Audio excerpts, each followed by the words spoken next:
ത്രിയേക ദൈവത്തിന് സ്തുതി. ഉണർവ് 2025 മറ്റൊരു എപ്പിസോഡിലേക്ക് എല്ലാവർക്കും സ്വാഗതം.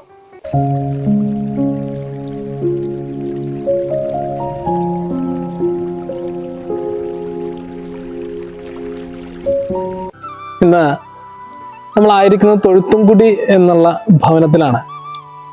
ഇവിടെ നമ്മൾ ഇന്ന് പരിചയപ്പെടുന്നത് പ്രിയപ്പെട്ട വർക്കി ഇട്ടംപിള്ള എന്ന പ്രിയപ്പെട്ട പിതാവിനെയാണ്. നമ്മുടെ പ്രോഗ്രാമിലേക്ക് എല്ലാവരെയും സ്വാഗതം ചെയ്യുന്നു. നമുക്ക് പ്രാർത്ഥനയോടെ ആരംഭിക്കാം.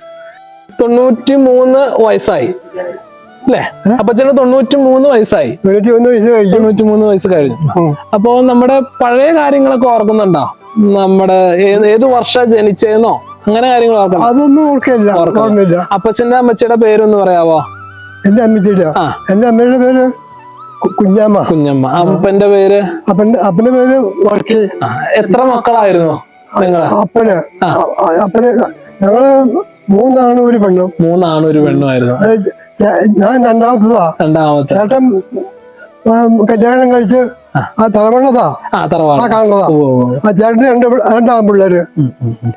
ചേട്ടൻ ഈ ആർട്ടിന്റെ തകരാറ് കാരണം 25-26 വയസ്സുള്ളപ്പോ മരിച്ചുപോയി. അപ്പച്ചന്റെ ഭാര്യ ഞാറ്റിങ്കാട് മറിപ്പുള്ള ഈ ഇപ്പഴ കണ്ട വീടാ ആണല്ലേ വീട്. മക്കൾ എത്ര പേരാ അപ്പച്ചന്? മക്കൾ എത്ര പേരാ? എനിക്ക് 8 മക്കള്. 8 മക്കള്. 5 ആണും 3 പെണ്ണും. ഇതിലെ ഇളയ മോന്റെ വീട്ടിലാണ് ഇപ്പൊ താമസിക്കുന്നത്. ഇളയ മോന്റെ കൂടെ തറവാട് പരിചയമാണത്. പഠിച്ചതൊക്കെ എത്രാം ക്ലാസ് വരെ ഉള്ള ഒരു പഠനമുണ്ട്? എനിക്കോ?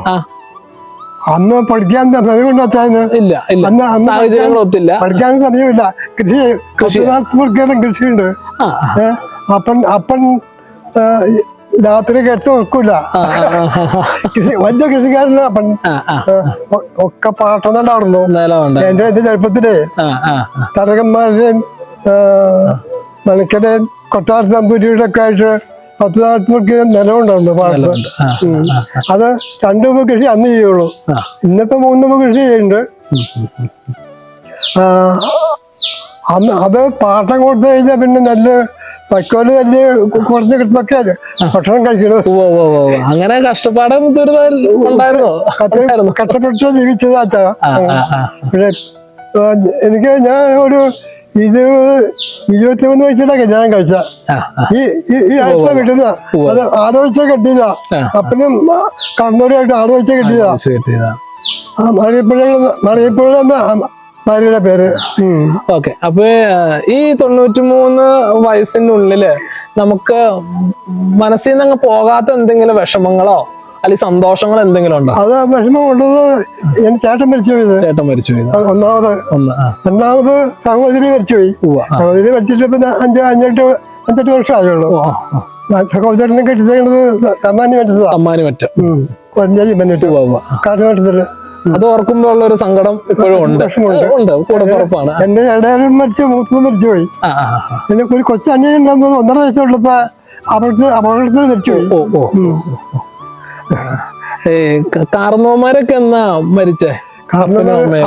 അപ്പന് ക്യാൻസറിന്റെ ഇടയിലായിരുന്നു. അത് കാരണം 65 വയസ്സുള്ളപ്പോ അപ്പൻ മരിച്ചു. അമ്മ പിന്നെ ഉണ്ടായിരുന്നു. 65 വയസ്സ് അപ്പന്. എനിക്കന്ന് 45-50 വയസ്സൊക്കെ ഉള്ളു, പ്രായമുള്ളൂ. അമ്മ മരിച്ചിട്ട് 10-20 വർഷമായി. അപ്പൊ ഞാൻ മറ്റൊരു ചോദ്യം, നമ്മുടെ പള്ളിയുമായിട്ട് ബന്ധപ്പെട്ട്, തോപ്പി പള്ളിയുമായിട്ട് ബന്ധപ്പെട്ട് പഴയ കാലത്തെ ഓർമ്മകൾ എന്തെങ്കിലുമൊക്കെ ഉണ്ടോ? അവിടെ പള്ളിയിൽ പോയ കാര്യങ്ങളൊക്കെ, പാതിര കുർബാനയ്ക്കൊക്കെ പോയ കാര്യങ്ങളോ അങ്ങനെ കാര്യങ്ങളൊക്കെ നടന്നല്ലേ പോയിക്കൊണ്ടിരുന്നത്? നമുക്ക് ഇവിടെ നിന്ന് 2 കിലോമീറ്ററാ? 3 കിലോമീറ്റർ ഉണ്ട് പള്ളിയിലേക്ക്. റോഡിൽ നിന്ന് 3 കിലോമീറ്റർ ഉണ്ട്. നമ്മള് നടന്നാ പോയിക്കൊണ്ടിരുന്നത്. ഇവിടെയുള്ള ചുറ്റുവട്ടത്തുള്ളവരൊക്കെ വിളിച്ച് നമ്മള് സന്തോഷമായിട്ട് നടന്നു, മക്കളെയും കൂട്ടി അച്ഛന്മാരൊക്കെ അന്ന് പട്ടലാട്ടച്ഛനൊക്കെ ആയിരുന്നു. ആരായിരുന്നു? കൂടായത്തെ അച്ഛനോ? കൂടായത്തെ അച്ഛൻ വലിയ വികാരി. വികാരി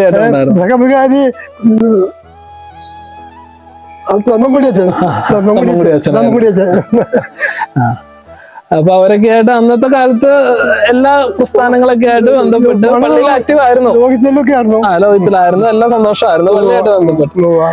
ഇനി ഒരു ചോദ്യം ഉള്ളത്, ഇന്നത്തെ തലമുറയോട് എന്താണ് അപ്പച്ചന് പറയാനുള്ളത്? ഈ 93 വയസ്സെന്ന് പറയുന്നത് ഒരു ചെറിയ കാലയളവല്ല. ഒരു പക്ഷെ നമ്മള് ഈ വീടിന്റെ അപ്പുറത്തേക്ക് അല്ലെങ്കിൽ ഈ കിഴക്കമ്പലം പ്രദേശത്തിന് അപ്പുറത്തേക്ക് നമ്മൾ പോയിട്ടുണ്ടാവില്ല, ലോകം ഒരുപാട് കണ്ടിട്ടുണ്ടാവും, സഞ്ചരിച്ചിട്ടുണ്ടാവില്ല, നമുക്ക് ഒരുപാട് കൂട്ടുകാരോ കാര്യങ്ങളൊന്നും ഉണ്ടായിട്ടുണ്ടാവില്ല. പക്ഷെ 93 വർഷത്തെ ജീവിത അനുഭവങ്ങൾ എന്ന് പറയുന്നത് അത് വലിയൊരു കാര്യം തന്നെയാണ്. അതുകൊണ്ട് ഇത്ര നാളത്തെ ഒരു അനുഭവത്തിൽ നിന്നുകൊണ്ട് ഇന്നത്തെ തലമുറയോട്, ഇന്നത്തെ യുവാക്കളോട്, ഇന്നത്തെ തലമുറയോട്, ഇന്നത്തെ മക്കളോട് അപ്പച്ചന് കൊടുക്കാൻ ഒരു ഉപദേശം എന്തെങ്കിലും ഒന്ന് പറയാമോ?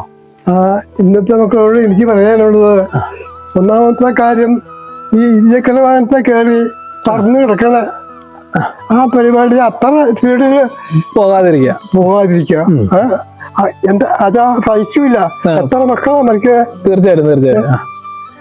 അത് വളർക്കാൻ സഹിക്കാൻ നോക്കൂല. അത് 30 വയസ്സ് താഴെയുള്ള പിള്ളേരൊക്കെ മരിക്കുന്നത്.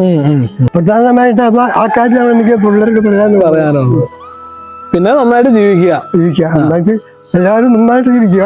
ബാക്കിയുള്ളവർക്കും സുഖമായിട്ട് ജീവിക്കാനുള്ള സൗകര്യം ഉണ്ടാക്കി കൊടുക്കുക. മറ്റുള്ളവർക്ക് സൗകര്യക്കുറവ് ഉണ്ടാക്കരുത്. മറ്റുള്ളവർക്ക് ഒരു ബുദ്ധിമുട്ട് ഉണ്ടായിക്കൊണ്ട് നമ്മൾ ജീവിക്കരുത്. ഞാൻ അങ്ങനെ ജീവിച്ചു പോകുന്നത്. ഞാൻ വേറെ ഒരു ബുദ്ധിമുട്ട് ഉണ്ടാക്കിയിട്ടില്ല. ഓക്കെ, നല്ല കാര്യം, സന്തോഷം. അപ്പോ നമുക്കൊരു പാട്ടുപണിയും പാടി അവസാനിപ്പിച്ചാലോ? പാടിയോ? അയ്യോ, പാട്ട് പാടാൻ അറിയാൻ പാടില്ല. എന്നാലും നമുക്കൊരു മൂളിപ്പാട്ടെങ്കിലും നമ്മൾ പാടാതിരിക്കില്ലല്ലോ. ഒരു പാട്ട് അറിയാവുന്ന ഒരു 2 വരി പാട്ട് പാടിയാൽ മതി. സ്തോത്രം കർത്താവേ, സ്തോത്രം, സ്തോത്രമുദായിരമായിരമായി, സ്തോത്രമുദായിരമായിരമായി, കർത്താവിന് സ്തോത്രം, കർത്താവിന് സ്തോത്രം, ഇതിനെ യോഗ്യം വന്ന് പാർക്കുമോ. സന്തോഷം. അപ്പൊ ഇത്ര നേരം ഞങ്ങളുടെ കൂടെ ഇരുന്നതിന് ഒത്തിരി സന്തോഷമുണ്ട്. അപ്പോ ദൈവം അനുഗ്രഹിക്കട്ടെ. പ്രാർത്ഥനയിൽ ഓർത്തോളാം, കുർബാനയിൽ ഓർത്തോളാം. സന്തോഷമുണ്ട്. അപ്പൊ ഇത്ര നേരം എന്ത് ചെയ്യായിരുന്നു? അകത്ത് ചോറിന്? അയ്യോ, അതിനുള്ള നേരത്തെ ഭക്ഷണം. ഓക്കെ, അപ്പൊ ഒത്തിരി സന്തോഷമുണ്ട്. പ്രിയമുള്ളവരെ, നമ്മള് ഈ ഒരു എപ്പിസോഡ് നമ്മളിവിടെ അവസാനിപ്പിക്കുകയാണ്. മറ്റൊരു എപ്പിസോഡിൽ മറ്റൊരു വ്യക്തിയുമായിട്ട് നമുക്ക് പരിചയപ്പെടാം.